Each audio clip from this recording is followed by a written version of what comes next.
Bueno, mira, es encantador el inicio de los relatos míticos porque inician con estas dos palabras. Se dice.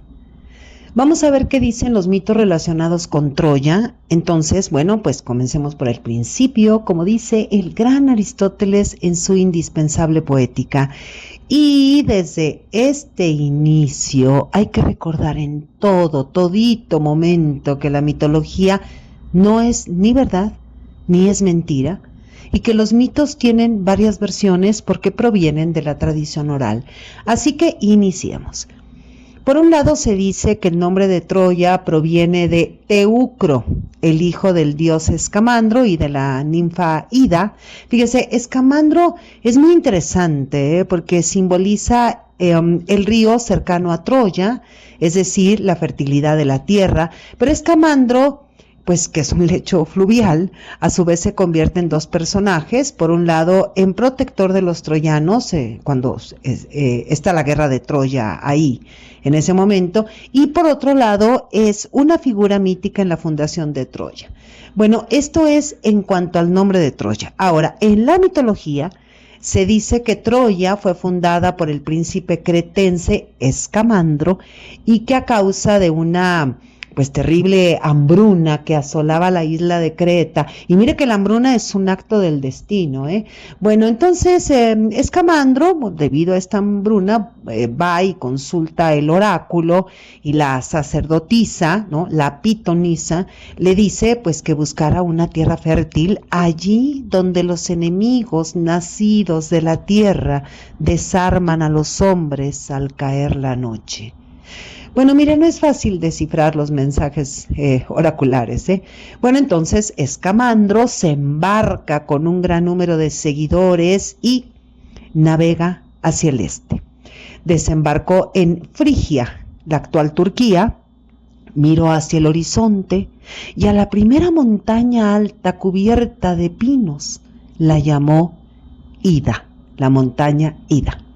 Y la nombró así en honor al monte cretense que tenía el mismo nombre, ¿no? Bueno, entonces, el monte Ida de Creta es un monte sagrado porque ahí crearon a Zeus, y la montaña Ida, la montaña troyana llamada Ida en honor al monte cretense, simboliza el ciclo vital de la fertilidad de la tierra. Bueno, y además la montaña Ida es muy importante en el ciclo de los mitos troyanos. Bueno, entonces en la ladera de la montaña Ida, en Troya, Escamandro y sus seguidores cretenses pues allá acamparon y ahí se durmieron, y al despertar se dieron cuenta que los ratones habían roído las cuerdas de sus arcos, las correas de cuero de sus escudos, todas las partes comestibles de sus armaduras, y así fue como Escamandro comprendió el mensaje del oráculo. El mensaje de los dioses, o sea que los enemigos nacidos de la tierra que desarmaban hombres durante la noche, pues eran nada más y nada menos que los ratones. Pero bueno, era un vastísimo territorio, así que Escamandro pues debía elegir en toda esa extensión de terreno, pues en cuál tierra, ¿no?, fértil se iba a instalar, cuál era la más fértil. Así que envió a una vaca para ver en cuál llanura se detenía la vaca a alimentarse, y bueno, la vaca se detiene en una pequeña colina, y ahí Escamandro y sus seguidores, alrededor de esa colina, fijaron los límites de Troya. Y bueno, cuando Escamandro fallece, lo va a suceder en el trono un tipo nefasto. Laomedonte. Y este hombre, bueno, este rey se propone amurallar toda la ciudad, toda la colina, y entonces le pide ayuda a los dioses, y Zeus le concede la ayuda de Poseidón y de Apolo, porque Zeus los había castigado por haberse rebelado contra él, y los tenía como sentenciados, ¿no? Y los sentencia a ser esclavos de Laomedonte, o sea, le estoy hablando de Poseidón y de Apolo, los dioses. Y entonces, bueno, Poseidón pues no le quedó de otra más que construir gran parte de la muralla, y Apolo se dedicó a cuidar los rebaños reales. Imagínense, Zeus los tenía sentenciados a ser esclavos de un humano. Y bueno, la parte que que daba frente al mar, la amuralló Éaco. Éaco, bueno, es un troyano justo, y claro que la muralla que Éaco, ese fragmento de muralla que Éaco construyó delante del mar, pues no era tan fuerte como la construida por Poseidón, y de ahí que simbólicamente la caída de Troya, lo sabemos, fue en la parte ubicada frente al mar. Bueno, Laomedonte prometió, obviamente, tributos a Poseidón y Apolo, y además le prometió un buen sueldo a Éaco por construir las murallas de Troya. Pero resulta que este nefasto rey, Laomedonte, pues era muy tacaño, es decir, era muy avaro, y pues claro que no les cumplió. Y usted sabe que el castigo de los dioses es terrible cuando se les engaña. Bueno, entonces Éaco, encolerizado, obviamente, por el engaño, no le pagaron nada, absolutamente. Éaco era un hombre justo y recto, y por eso estaba terriblemente ofendido. Incluso al morir, Éaco se convierte en uno de los jueces del inframundo. Bueno, Éaco se embarca hacia Grecia, enojadísimo. Apolo, ¿no?, también enfurecido, envenenó los rebaños troyanos con raíces ponzoñosas, y Poseidón se vengó enviando un monstruo marino para que pues se tragara vivo a cualquier troyano que se le fuera a cruzar por su camino. ¿Y todo por qué? Pues porque este rey Laomedonte era muy avaro. Y esa cuestión de la avaricia, pero no solamente era avaro, también tenía otros problemas. Imagínense, y entonces está el monstruo ahí, el que mandó Poseidón, y bueno, con muchísima razón los troyanos culparon a su rey Laomedonte pues por todos estos infortunios. Así que pues no le quedaba de otra a Laomedonte más que consultar el oráculo para saber qué era lo que tenía que hacer, y la pitonisa, o sea la sacerdotisa oracular, le dijo que el monstruo no regresaría al mar hasta comerse a su hija Hesione. Y pues claro que el rey, pero miren, ni siquiera lo pensó 2 segundos, el rey Laomedonte pues se propone sacrificar a su hija, que se la come el monstruo, igualito que Agamenón sacrificó a su hija Ifigenia para que los dioses le concedieran viento y las naves pudieran partir hacia Troya, ¿no? ¿Se fija cómo los mitos se entrelazan? Bueno, entonces Laomedonte desnuda, imagínense qué acto de violencia más tremendo. Laomedonte desnuda a su hija Hesione, la ata a una roca, pues para que el monstruo marino se la coma, y de esa manera el monstruo regrese al mar. Pero ¿qué cree? Que Heracles la encontró y se enamoró de ella, y le prometió al rey Laomedonte que mataría al monstruo si le daba a su hija en matrimonio, pero que además de la hija, le tenía que entregar pues unos así muy maravillosos, ¿no?, caballos blancos que eran ¿no? Se decía, porque acuérdense que aquí estamos en el mito, que esos caballos habían pertenecido a Zeus. Y Laomedonte acepta el trato con Heracles, pero recuerde que este rey Laomedonte es súper tacaño, o sea que padece el mal de la avaricia, pero Heracles no lo sabe, así que le creyó. Y bueno, Heracles lo que simboliza es la superación de desafíos. Entonces mata al monstruo, y claro que Laomedonte, avaro como siempre, y que además simboliza la arrogancia, o sea la ibris, y que también simboliza el poder que desafía a los dioses, y simboliza la falta de palabra, y simboliza la traición a su propia gente, pues este rey tremendo, espantoso, horrible, Laomedonte, le negó a Heracles, le niega a la hija Hesione en matrimonio, y también se negó a entregarle los caballos a Heracles, es decir, no cumplió con su palabra. Y cuidado aquí, cuidadito, porque Heracles, que es un semidios, va a maldecir al rey, y a este rey Laomedonte. Y después, bueno, Heracles regresa a Grecia y se encuentra con el hijo de Éaco, el hombre justo, el que construyó la parte de la muralla de Troya que daba al mar, y ese hijo de Éaco se llama Telamón. ¿Se acuerda de Éaco? Bueno, entonces se encuentra Heracles con Telamón y pues le cuenta, ¿no? Le cuenta que toda esta cuestión que había sucedido en Troya, y Telamón le ofrece a Heracles como un pequeño ejército, y Heracles y estos hombres, ¿no?, de Telamón, el hijo de Éaco el engañado, pues invaden Troya y vencen a Laomedonte, mataron a todos sus hijos, excepto al más joven, cuyo nombre era Príamo. Vea qué maravilla, el rey Príamo, el que va a ser rey. Pero estos Heracles, ¿no?, este ejército, estos hombres de Telamón, pues se llevaron a Hesione, la hermana de Príamo, y se la llevan para... Telamón se casó con ella, se casó con Hesione, Heracles se la regala, dijéramos, ¿no? Y entonces, bueno, Príamo es proclamado rey de Troya. Y bueno, el gran rey Príamo simboliza en esta parte del mito la sabiduría en el gobierno, la vulnerabilidad ante el destino, y bueno, el rey Príamo pues reforzó las murallas y buscó cómo traer de regreso a su hermana Hesione, porque esto se le convierte en una obsesión, ¿eh?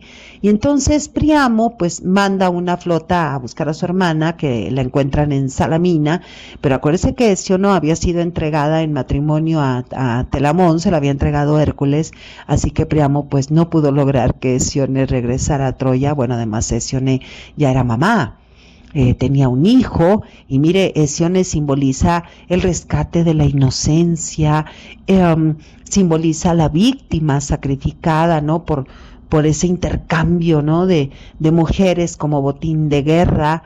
Ah, pues mire, es que ahora entendemos por qué el rey Príamo no quiso devolver a Helena de Esparta a los aqueos en plena guerra de Troya, porque a él no le devolvieron a su hermana Hesione.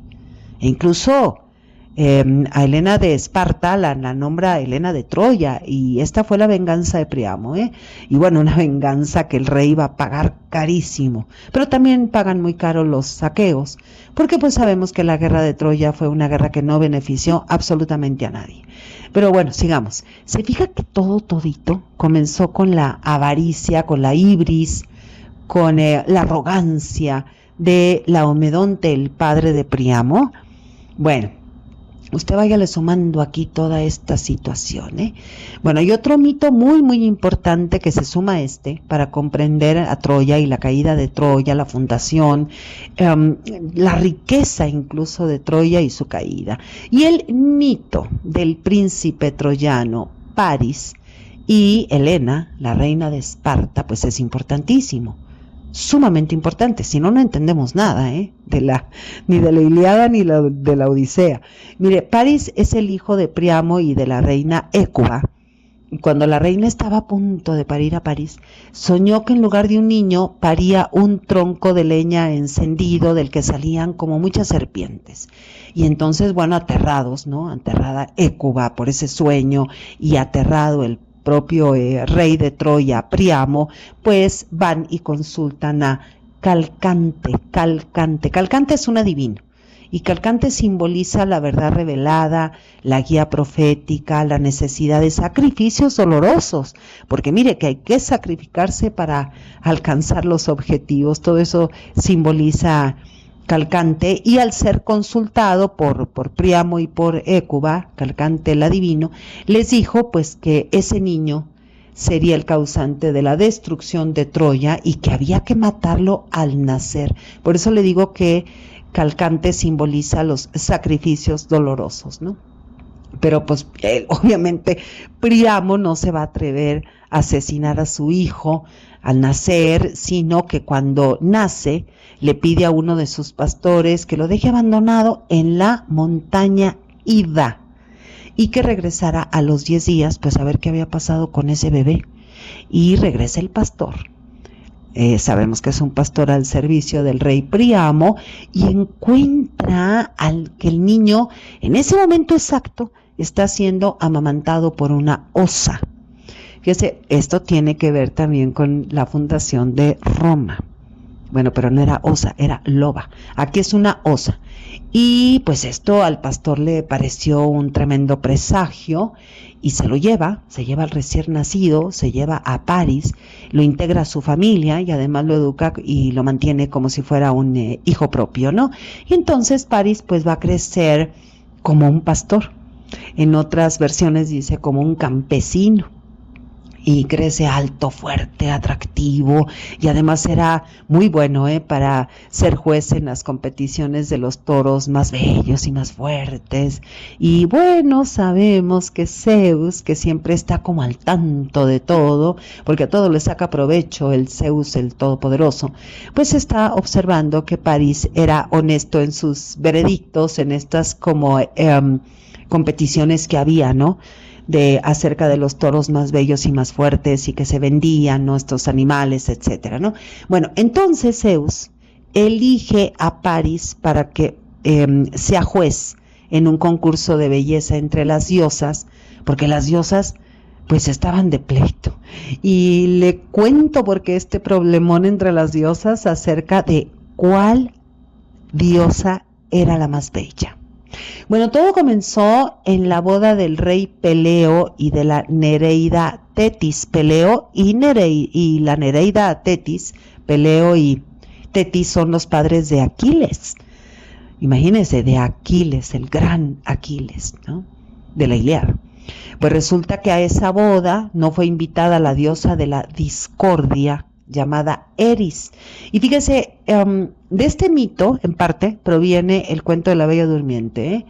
Bueno, entonces Eris envió a la boda una manzana de oro, pero inyectada con el veneno del rencor. Aquí, segurito, usted ya se acordó de Blancanieves. Se fija como todos los cuentos que llamamos cuentos folclóricos, los cuentos de hadas provienen de los mitos griegos. Y en la piel de esa manzana, en la cáscara de la manzana, la diosa de la discordia, Eris, escribió, para la más bella. Obviamente la manzana era para Tetis, porque no la había invitado a su boda, pero obviamente, bueno, la manzana estaba envenenada con el mal de la discordia, pero pues estaban otras diosas ahí, y 3 diosas, tremendas diosas, se sintieron ofendidas.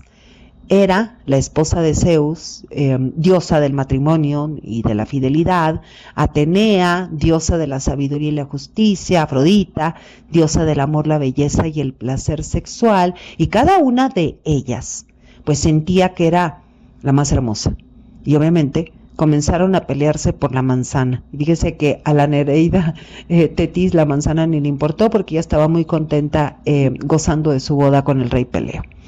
Y bueno, por eso simbólicamente se llama la manzana de la discordia. Entonces Zeus era muy intolerante a cualquier problema entre las diosas. Bueno, les tenía terror para empezar, porque además las diosas griegas son diosas letales, son diosas muy peligrosas, son diosas con muchísimo poder. Y a Zeus se le ocurre organizar un concurso de belleza. Entonces envía al dios Hermes, el mensajero de los dioses, en busca de Paris, y el dios Hermes le anuncia a Paris, le dice: 3 diosas vendrán a visitarte aquí, en la montaña Ida. Y las órdenes de Zeus Todopoderoso son que tú deberás premiar con esta manzana a la diosa más bella. Y bueno, claro que Paris se queda como estupefacto y sabe que de ahí no va a salir nada bueno, pero bueno, Paris también, acuérdese que no está educado en la nobleza, entonces tampoco es que tenga mucha intuición. ¿Y qué cree que pasó?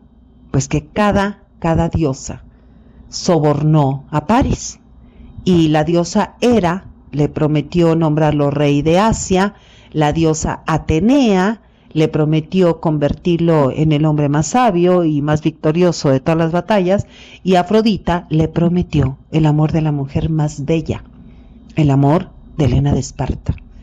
Y le dice, ¿no? La diosa Afrodita le dice a Paris: haré que Helena se enamore de ti tan profundamente que no le importará dejar ni a su marido, ni su palacio, ni su hija. Y bueno, pues por supuesto que Paris le dio la manzana a Afrodita.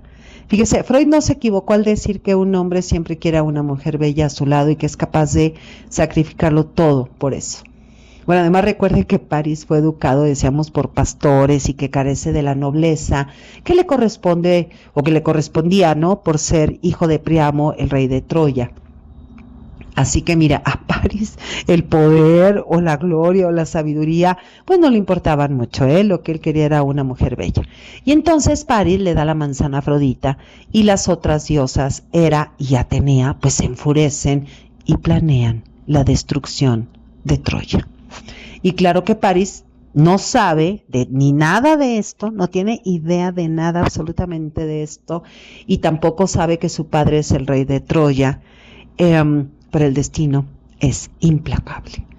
Entonces París, sin saber nada, va a Troya, una competición atlética, gana todos los torneos, incluso se impuso, ¿no? Les ganó a los hijos de Priamo, sin saber que eran sus hermanos. Esto pues puso en peligro su vida, sabía que lo iban a matar, así que el pastor le develó a Priamo que ese joven campesino, ese joven pastor, era su hijo París, el niño que había abandonado en la montaña Ida. Y bueno, Hécuba, la madre, casi reconoció a su hijo de inmediato. Y mire, en las obras de la literatura griega, la anagnórisis es el acto del reconocimiento. Esto es muy importante, importantísimo en la literatura griega. Así como Odiseo fue reconocido por Euríclea. Mire, Euríclea es un personaje importante en la Odisea de Homero, es conocida por su lealtad, su sabiduría, es la nodriza que fue nodriza de Odiseo y que cuando Odiseo está de regreso, ¿no? Que se tarda 10 años y todo esto, pues también es la nodriza de su hijo Telémaco. Estoy hablando de Euriclea. Y Euriclea reconoce a Odiseo cuando Odiseo regresa disfrazado de mendigo, y lo reconoce por una cicatriz de un jabalí en una pierna cuando le está lavando los pies. Bueno, otro ejemplo de anagnórisis, es decir, de reconocimiento, es cuando Edipo se reconoce a sí mismo como el asesino de su padre Layo, como esposo de su madre Yocasta, y además como padre de sus hermanastros. ¡Qué horror! Bueno, ese reconocimiento, recuerde, ese acto de reconocer a otro o de reconocerse a sí mismo en sentido de la identidad, en los griegos, en la teoría, en la poética de Aristóteles, se llama anagnórisis. Bueno, París fue reconocido por sus padres, Priamo y Hécuba, los reyes de Troya, y bueno, Hécuba simboliza el dolor materno y la pérdida, Y bueno, el conflicto es que Calcante, el adivino, vuelve a advertir a Priamo y a Hécuba que si París no muere en ese momento, que si no lo matan en ese momento, porque lo iban a matar en el torneo en la competición, Troya será destruida. Pero Priamo desoyó el presagio, porque Hécuba estaba absolutamente embelesada con el reencuentro de su hijo. Y bueno, poco tiempo después, Menelao, el rey de Esparta, visita Troya, un asunto de negocios, invita a París a Esparta. Entonces pues zarpan juntos, llegan a Esparta, y tal como le había prometido a Afrodita, Helena se enamoró de París al instante. Y bueno, los dos aprovecharon, pero miren, muy a gustito, que Menelao se tuvo que ir a Creta a los funerales de su padre, así que Helena y París pues se fugaron a Troya. Y no solamente se fugaron, se llevaron consigo todos los tesoros del palacio de Esparta. Y bueno, además París, ya de regreso, ya con Helena, van de regreso a Troya, pues aprovecha el viaje y ataca Chipre. Y además le robó también a Chipre en este ataque, en esta invasión, le robó grandes tesoros y los embarcó a gustísimo en su nave, y para llegar a Troya, ¿no? Y cuando llegan a Troya, Helena va a deslumbrar a todos con su belleza, pero aquí aparece otro conflicto. Y obviamente estamos hablando de los hermanos de París, de Casandra y su hermano gemelo Heleno, porque los dos poseían el don de la profecía. Y mire, este don lo adquirieron así como accidentalmente, porque cuando eran niños se quedaron dormidos en el templo de Apolo y entonces las serpientes sagradas les lamieron los oídos, y esto pues les permitió escuchar la voz secreta del dios Apolo. Entonces Apolo los maldice para que nadie creyera sus profecías, ¿no? Y bueno, Casandra y Heleno simbolizan la verdad que nadie cree. Y también advierten al rey Príamo, es decir, a su padre, que nunca permita que París visite Grecia. Bueno, y luego también le advirtieron posteriormente que devolviera a Helena y que devolviera los tesoros de Esparta y de Chipre. Pero Príamo no tiene idea de que París había llevado a Troya los tesoros de Esparta y de Chipre. Él nada más se quedó con la idea de que su hijo París se había enamorado de Helena y se la había llevado a Troya. Y entonces, obviamente, Casandra y Heleno, que tienen el don de la profecía, saben todo esto e inmediatamente le dicen a su padre que tiene que matar a París. Y si no se va a desatar una guerra larga y terrible, pero Príamo pues obviamente no les prestó la más mínima atención, y París simboliza por eso la elección fatídica, ¿no? Simboliza el deseo. París representa la antítesis absoluta del héroe.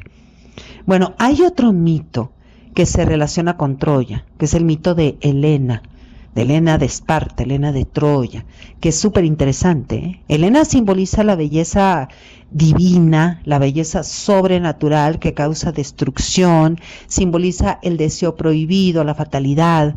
Bueno, Helena es hija de Leda, y la historia de Leda es todo un tema, porque es este mito el que atrae una maldición para siempre a Helena.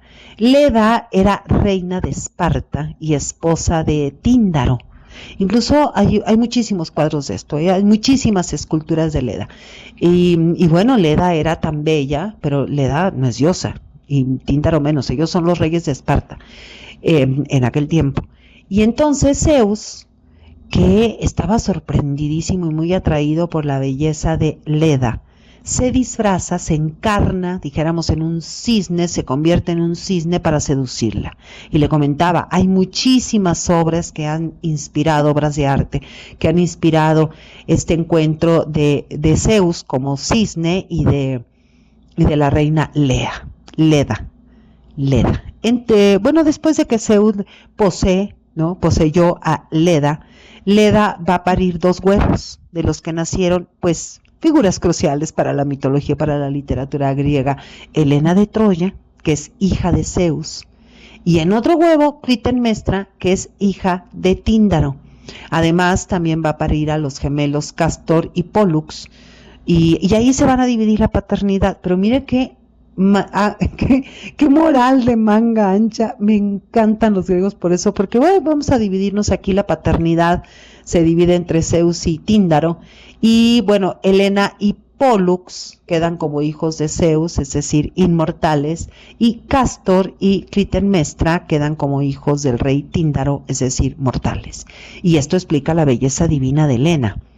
Y muchos reyes y príncipes pues van a desear casarse con ella, pero para evitar una batalla entre los pretendientes, Odiseo, a cambio de casarse con Penélope era sobrina del rey de Esparta, Tíndaro, y además es prima de Clitemnestra y de Helena de Esparta, Helena de Troya, pues le aconseja a Tíndaro, Odiseo le aconseja a Tíndaro que hiciera jurar a los pretendientes que todos defenderían al elegido, al que fuera elegido como marido de Helena. Y bueno, Tíndaro, después de obtener el juramento de todos, anuncia que Menelao es el elegido y que Menelao se va a convertir en el marido de Helena, y por eso lo nombró heredero del trono de Esparta, y por eso Menelao se convierte en el rey de Esparta y marido de Helena.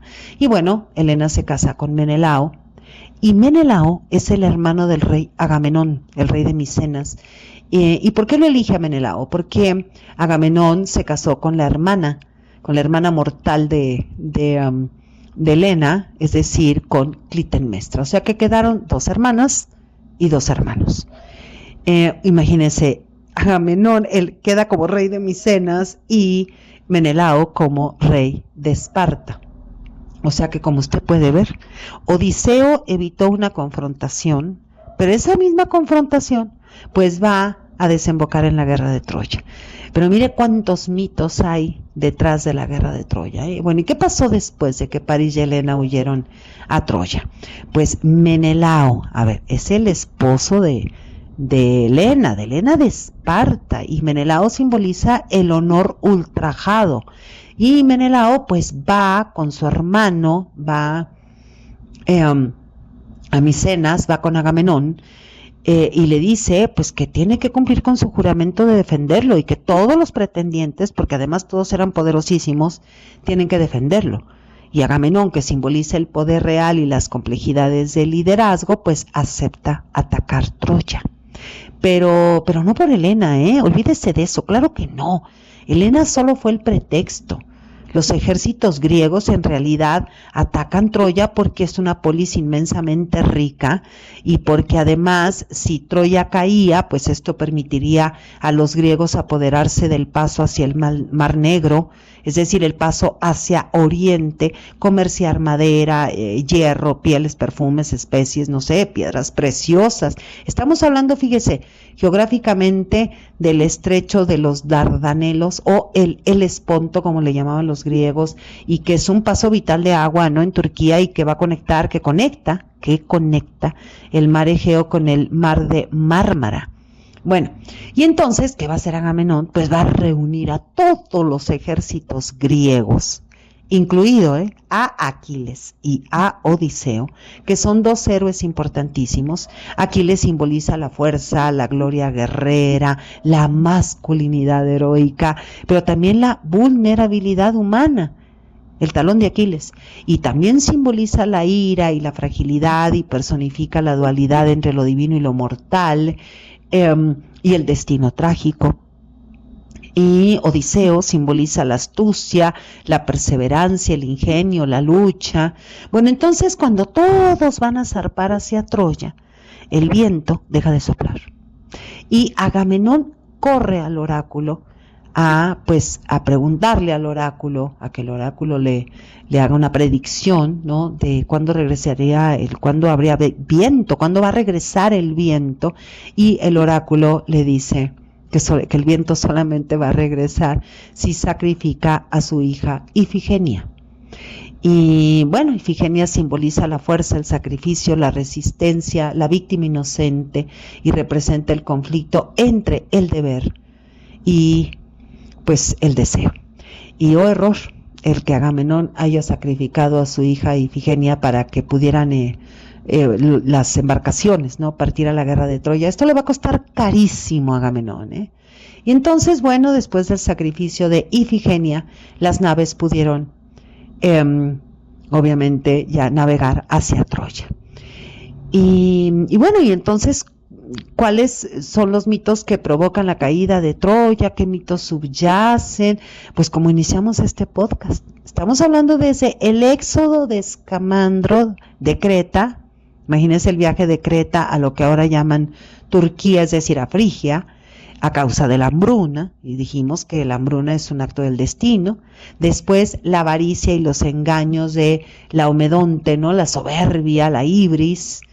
También obviamente que esto va a afectar a Éaco, se acuerda, a los dioses, la profecía del nacimiento de París, el sueño de Hécuba, ¿no?, y el que el rey Príamo haya abandonado a su hijo recién nacido en la montaña Ida, la falta de nobleza de París al ser educado por pastores, el no haber invitado a la diosa Eris a la boda de Peleo y Tetis, la manzana de la discordia, el juicio de París que hizo rabiar a las diosas, el soborno de la diosa Afrodita, la anagnórisis, el reconocimiento de París de sus padres, ¿no?, cuando lo reconocen como hijo Príamo y Hécuba, los reyes de Troya, la traición de París a Menelao, porque Menelao le ofreció su casa y París le robó entre comillas, le robó a su esposa, pero no le robó nada. Lo que sí le robó fue todos los tesoros del Palacio de Esparta. Y además París, sabemos, también